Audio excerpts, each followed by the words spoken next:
question is, I think that there's a lot of us here, and I'm definitely one of them, who struggle with self-image, though, like self-love and things like that. So my question to you is that, considering everything that's happened to you, like the fact that, you know, with your life and whatnot, what do you do to maintain that positivity and to remind yourself to love yourself? Because I feel like not just for me, but for so many of us here, we need to learn to love ourselves and be positive even when loads of crap gets stuffed on us, though. Thank you so much for asking that question. No problem. Honestly, I can think of like no more important thing for us to like talk about with each other, because it's not easy, and I don't want it to be like, oh well, I just wake up and I think I'm great and life is sunny. No, life is hard, and there's a lot of stuff, and there's a lot of judgment that we're kind of indoctrinated into from a very early age. And oh my goodness, when you can't be perfect, it's really difficult.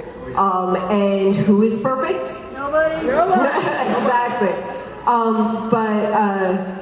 I guess part of my road in was I always wanted to be able to create good effects in the world and on whoever I was around and so forth. And I found that actually the majority of times that I created bad effects or things I was not pleased with was because I was being so self-critical. And it actually inhibited me from just being able to be present for another person. And so I started to realize that probably the first step that I had to take was to get over myself, to be able to love myself and just feel like enough and not be so introverted and worried about all of my flaws, because that was going to inhibit me from ever being able to connect with another human.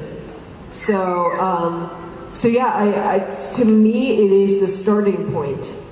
And it does get easier because you start to retrain your thought patterns. And so there's just not a lot of room for that negative thought pattern anymore, but it's there. Don't get me wrong. I just get better and better at kind of batting it aside and going like, I don't need your voice here right now.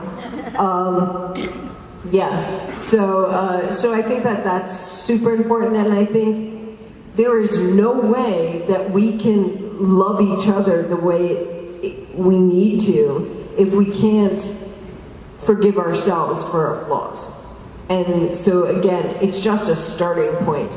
It's that you can't, whenever I see someone who's really mean or judgmental or prejudiced or whatever, I go, oh wow, that's got to be a really horrible place to live in. Because they're probably even more judgmental of themselves, and they're just kind of trying to deflect some of that self-hatred and self-judgment on others so that they don't have to feel it so much. And the opposite is, I think that in order to really love and embrace people for who they are, because we're all so different, and we're all so flawed in our own unique ways, and there's a beauty to that. And if we're going to love others for that, we have to first learn to love that in ourselves.